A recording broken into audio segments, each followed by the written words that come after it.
മഴത്തൊരു മുമ്പയുടെ പുതിയ എപ്പിസോഡിലേക്ക് എല്ലാവർക്കും സ്വാഗതം. അങ്ങനെ നമ്മുടെ അലീന ആ ബംഗ്ലാവിൻ്റെ ചുറ്റുപാടും പരിസരവും ഒക്കെ കണ്ട് ഒക്കെ ആസ്വദിക്കുകയും ഒക്കെ ചെയ്യുന്നുണ്ട്. ആൻ്റപ്പൻ ചേട്ടനാണ് അതൊക്കെ കാണിച്ച് കൊടുത്തിരുന്നത്. അങ്ങനെ പിന്നീട് അതൊക്കെ കണ്ട് കഴിഞ്ഞ ശേഷം അലീന മാറ്റാനായിട്ട് ഡ്രസ്സ് മാറാനായിട്ട് പോവുകയാണ്.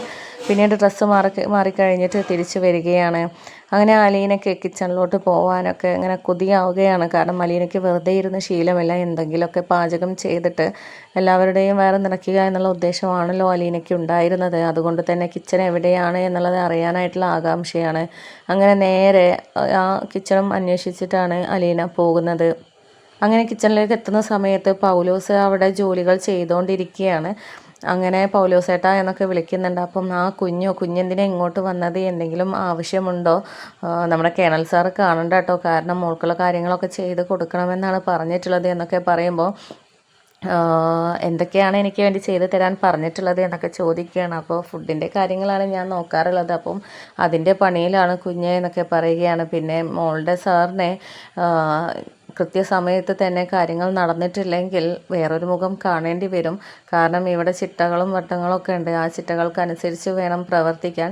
ചിട്ടകൾ തെറ്റിക്കാതെ മുന്നോട്ട് പോയാൽ ഒരു കുഴപ്പവുമില്ല. അതിന് ഇടയ്ക്കിടയ്ക്ക് വിളിക്കുകയോ ശല്യപ്പെടുത്തുകയോ ഒന്നും ചെയ്യാറില്ല. പക്ഷേ ചിട്ടകൾ തെറ്റിക്കഴിഞ്ഞാൽ പിന്നെ സാബിൻ്റെ മുഖം വേറൊരു മുഖമായിട്ട് മാറും. അങ്ങനെ ഒരു മുഖം കൂടെ മോളുടെ സാറിനുണ്ട് കേട്ടോ എന്ന് പറയുകയാണ്. അപ്പം അത് ശരി, അത്രയ്ക്കും കർക്കശക്കാരനാണോ എന്നൊക്കെ ചോദിക്കുമ്പോൾ കർക്കശക്കാരനാണോ ചോദിച്ചാലാണ്.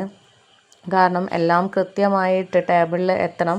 അപ്പോൾ ആ സമയത്ത് അലീന ചോദിക്കുന്നുണ്ട്, അപ്പം വല്ല ഗസ്റ്റും ഒക്കെ വന്നു കഴിഞ്ഞാലോ ആ ചിട്ടകൾക്കനുസരിച്ച് തന്നെയാണോ പോവുക എന്നൊക്കെ പറയുമ്പോൾ അവർക്കായിട്ട് നമ്മൾ എന്തെങ്കിലും ചെയ്ത് കൊടുക്കാനുള്ളത് നമ്മളോട് കേണൽ സാറ് പറയും. അതനുസരിച്ച് നമ്മൾ ചെയ്താൽ മതി, അല്ലാതെ വേറെ പ്രശ്നമൊന്നുമില്ല. പക്ഷെ തെറ്റിച്ച് കഴിഞ്ഞാലാണ് ആളുടെ സ്വഭാവം മാറുക. പിന്നെ നമുക്ക് 2 ദിവസത്തിന് ആളുടെ മൂഡ് അങ്ങ് മാറും. പിന്നെ നമുക്ക് പേടിച്ച് വേണം കാൽച്ചുവട്ടിൽ പോയി നിൽക്കാൻ.